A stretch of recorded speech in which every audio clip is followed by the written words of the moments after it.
That's not me speaking. That is the Chimpanzee Genome Consortium speaking. That was based on the assumption of homology, based on the null hypothesis of randomness. Okay, what are you talking about? When you look at similarities, it's based off of the evidence. That's what you fail to understand. And evidence. What Suboor is trying to say is that we start off with an assumption of homology, and that's all we got. No. Yep. No. What we have is testable hypotheses, falsifiable hypotheses, right? That we then go and collect the data, and then the data will either falsify that assumption or confirm it. Okay. And what the data does is spectacularly confirm it. Like in human ant similarity, like in human pig similarity, like in human crow similarity. Let's suppose this. Let's suppose you thought, and I don't agree that humans and ants are the most similar sociologically. They I are. don't agree with that, right? But let's suppose they are. Let's suppose it's true. Let's suppose it's true. Okay. Then what we can do, we can look for other supporting evidence to see, is it true that humans and ants share the most recent common ancestor? We can look at other forms of evidence. Using the assumption of homology. We can look at other forms of evidence and test it. So we could look at the genetics between humans and ants and see, does it come back confirming that hypothesis or disconfirming it? Okay. Right? And what it would do is disconfirm it. No, it wouldn't. Right? And also we can look at the fossil evidence. Okay. That would also let's stick to genetics, because that's what it's being about. Forget fossil. We can deal with all that later. What piece of evidence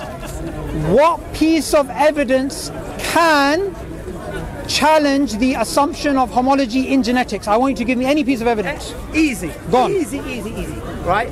If the amino acid sequences between species did not follow evolutionary phylogenetic branchings, then that would disprove it. But hang on, that's assuming that similarities is due to common ancestry. No, it isn't. So what's it assuming? Okay, it's assuming that if there are common ancestry, homology, then he just says he says there's no assumption. Then he says he assumes. No, I'm saying okay. If I misspoke, I'll correct myself. Okay, here is what we do.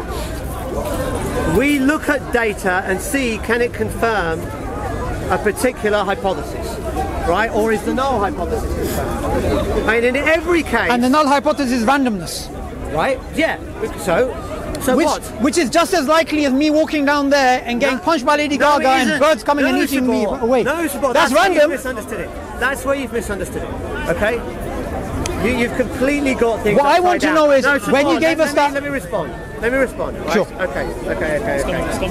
You're saying is that if you look at the amino acid sequences, what are you saying? They have to be similar? No. Then what? What are you saying about the amino acid sequences?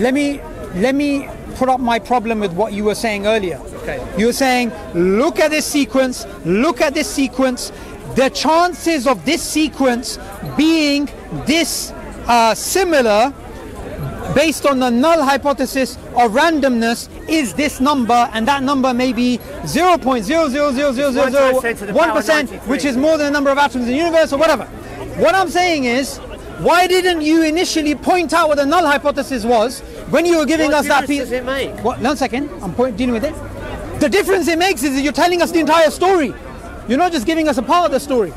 And then when I asked you, why the hell would someone make an assumption of a null hypothesis being randomness, you haven't given a good enough answer. When we actually have good anecdotal evidence that, if anything, the genetics should be similar because the anatomy is similar. No, that's completely wrong. You've totally misunderstood. It's nothing to do with the similarity in the anatomy. This is the battery. Okay, hang on 1 second.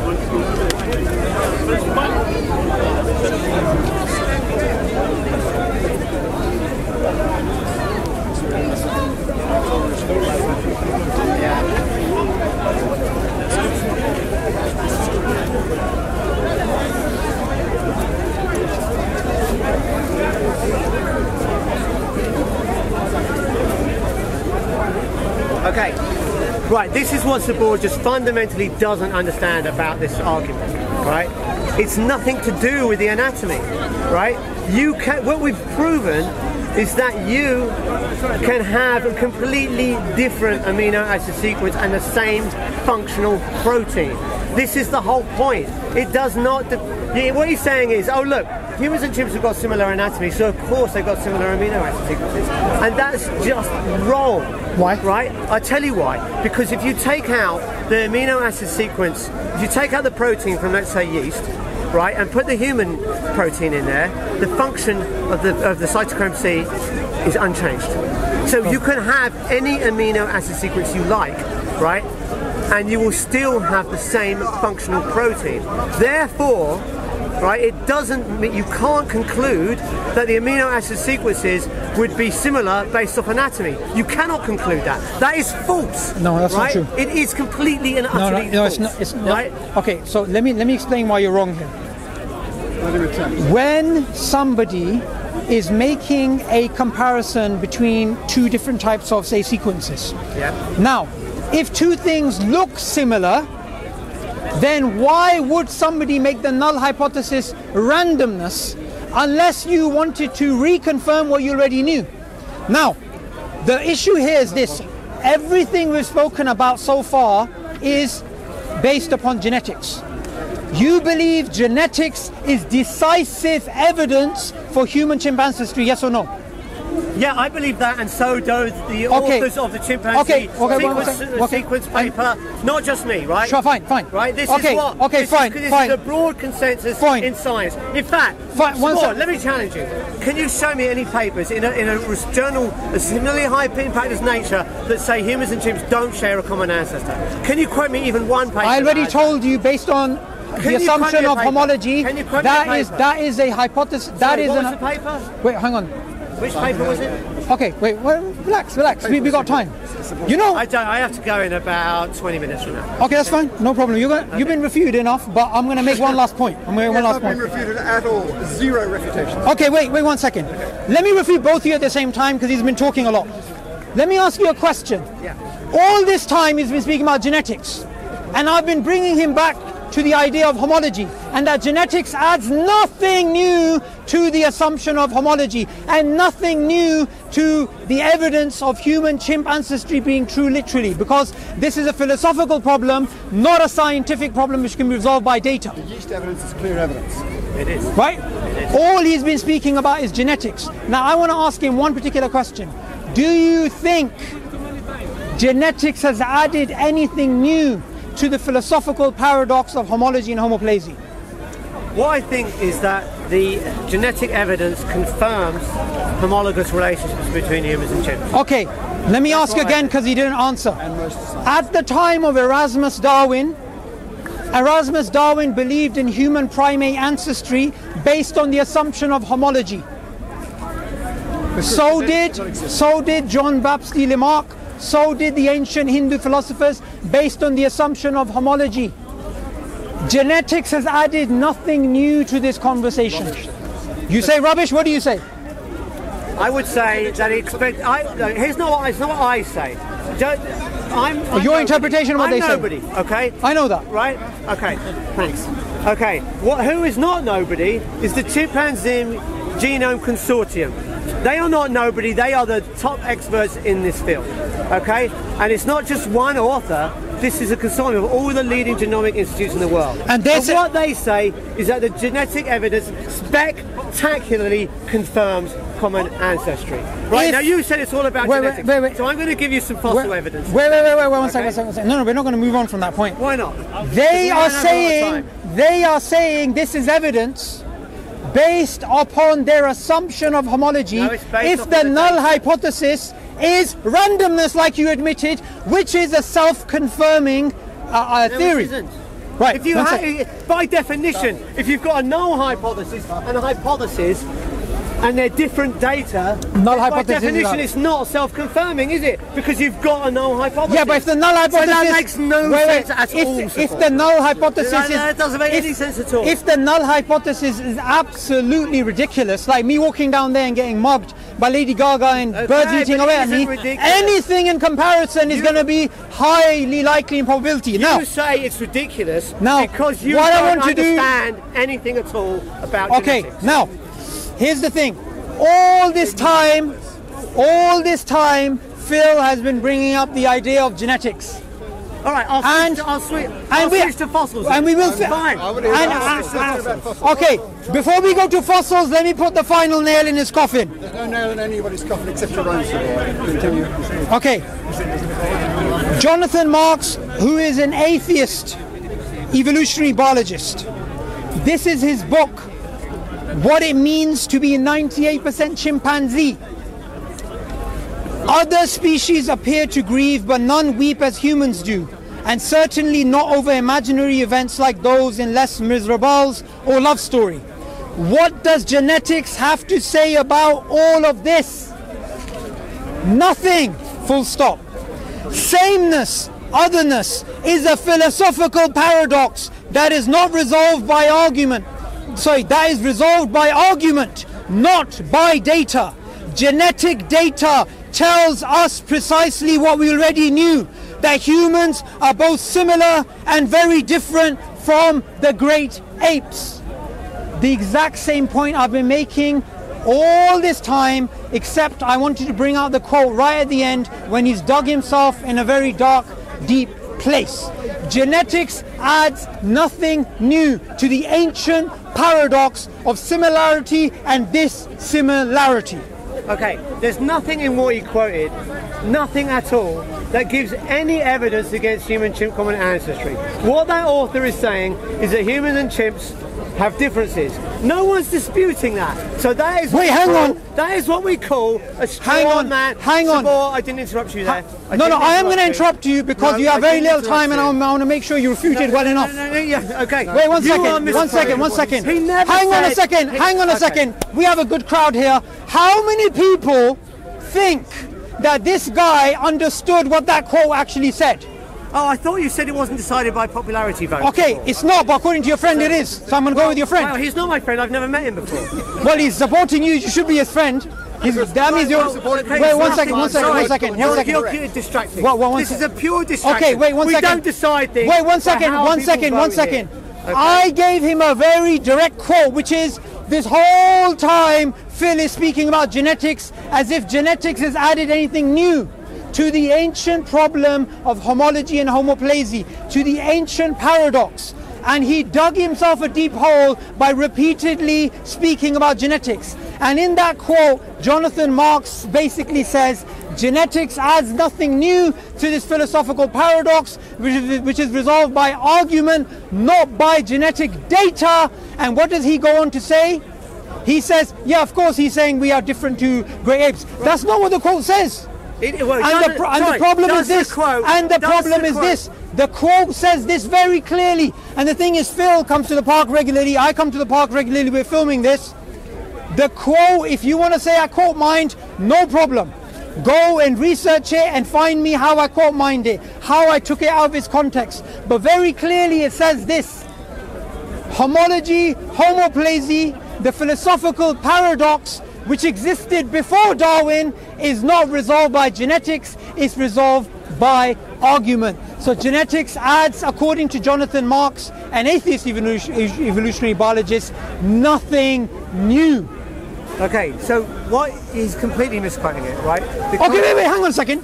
If I'm misquoting it, what did I quote? One second. Sorry, can I respond? Wait. Let me respond. I didn't interrupt you. Relax. Suboor, I didn't interrupt you. Suboor, I didn't interrupt you. Let me respond. Relax. If you're not going to let me respond, relax. we can end this now. Listen, he's not your friend, but he's defending you a lot. Sorry, can I respond? No. 1 second. No, 1 second. Respond, you can respond, but first you said I misquoted him. I'm asking you, what was the quote? Were you even listening? Yeah, of course, I was listening. Go on, what's the quote?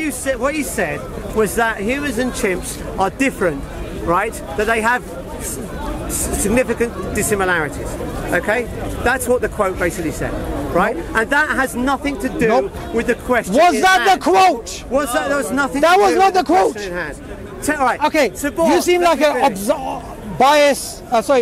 objective object over here. So tell us this, was that what I said? I was listening to the last section because it was too much babble from you. I stopped listening to you about 2 minutes ago. Okay, that's fine. Okay, can I? No, wait, Suboor, one second. Let me finish. If you're going if you're not going to let me finish, I'm going to walk away. Okay. Okay. When someone loses, they want to walk away, so I'm going to let him finish. Go on, talk. Okay, fine. Right. Okay. How similar or dissimilar humans and chimps are is not the question for the debate. So he quotes this guy, Jonathan Marks, right? And he says, oh, you know, humans do this, chimps don't do that. That is completely and utterly irrelevant to the question of whether humans and chimps share a common ancestor. No one is claiming that humans and chimps are identical. That is not the claim. So Suboor's argument is a total and utter straw man. The question is, do humans and chimps share a common ancestor? Not, are humans and chimps identical? Or how different are humans and chimps in terms of their behaviours? We are not claiming humans and chimps are identical. We are not claiming that the genetic evidence tells us exactly how similar we are to chimps in terms of our behaviours. No. What we're saying the genetic evidence does is tell us that humans and chimps share a common ancestor. And I've asked him for even one paper in a high-impact journal like Nature that I quoted that says the opposite conclusion. And he cannot quote even one. What conclusion? One, right? What conclusion? That humans and chimps share a common ancestor. No, they all have that conclusion based upon the assumption of homology. It's based off of the data. And the data is looked at basing... So have you got any data that goes the other way? Have you got any data that goes the other way? Hang on 1 second. For the data to go the other way, I need a rival null hypothesis. Right. But the null hypothesis which you gave is that of randomness. Anything is going to be better than randomness. So now, give me another one second. Give me some data. Give me a paper. Give me a paper. But I didn't give you a paper. I gave you an evolutionary biologist who's describing the way the field works. Which you misquoted. Okay. If I misquoted him, then tell me this. What book did I misquote him from? Elliot Sober was Evolution. No, the book is What It Means to Be 98% Chimpanzee. Okay. Right? Fine. You even got the book wrong. No, that was a different quote. Yes, so you weren't listening. No, we moved on since that point. You've done so many misquotes, Suboor. It's hard to know which one you were asking about. And wait, for you to say I've misquoted, you need to give evidence. But here's the point. What atheists do is this. You misquoted. But what they do themselves is look at this amazing piece of evidence. Look at this amazing piece of evidence. And when I ask him, what's the null hypothesis? It's randomness. Hang on a second. If you're going to give us evidence, which is supposed to be conclusive, you are misquoting, but you don't give the entire story. When you don't explain what the null hypothesis is and whether that null hypothesis is actually justified. Now what he said, what Jonathan Marks said, is, but I'm misquoting him, but he himself has never read that book. And Actually, I have read that book. You've read this book? Yep. Okay, so tell me, in this book, what does Jonathan Marks say genetics has done to the conversation about homology? Okay, it's a long time since I read that book, but my recollection was that what he was saying was that the difference between humans and chimps is more than simply the 1 or 2% quoted, 98% similar or 99% similar or 96%. That actually, what created the difference between humans and chimps was regulatory changes in the growth factors in human neocortex. Okay, right? You haven't read the book, have you? I have. Okay, so read this part. Okay, fine. Okay. Other species appear to agree. Okay, we've read this already. Wait, read it. Okay. Other species appear to agree, but none we as humans do. And certainly not imaginary events like those in Les Miserables love story. What does genetics have to say about all this? Nothing. Right? Nothing. But that's not the question. That is not the question, Suboor. You're quoting this completely out of context. Wait, carry on. Finish the quote. Finish the quote. Sameness otherness is a philosophical paradox that is resolved by argument, not by data. Genetic data tells precisely what we already knew. The humans and apes are very similar to and different from great apes. But that's completely irrelevant. And that's what I've been saying for the last 2 hours. Suboor, no, right, I've got to respond to this. Sure. Right? Because what he's saying is, how similar are humans and chimps? Do they have emotions? Do they weep at Les Miserables? You know, that is not the question that we're asking. Humans and chimps could be very, very different at an emotional level, right? We in evolution, what we say is that humans have a brain that's, say, 1400 cc's. Chimps is only about, I don't know, 300, 400 cc's. So what there was a very large increase in the neocortex of the human, right? Did anyone hear that in the quote? Right, and that quote captures the whole book, does it, Suboor? No, it doesn't, and you clearly haven't read it, so you don't know what the other parts are. So here's the thing. Does he say wait 1 second. that humans and chimps differed because of acceleration in the growth factors of the neocortex genes, yes or no? I can't think of that. Maybe he said that. Maybe he said it. Say that. Okay, but even if he does say that, that's irrelevant to this point. The point I'm making here is I let Phil speak about genetics, and here you have an evolutionary biologist saying the philosophical paradox is not resolved by genetic data, and sameness, otherness is a philosophical paradox that is not resolved, that's resolved by argument, not by data. Genetic data tells us precisely what we already knew, that humans are both similar and very different to great apes. But not about the question of common ancestry. Genetics doesn't add anything different to what Erasmus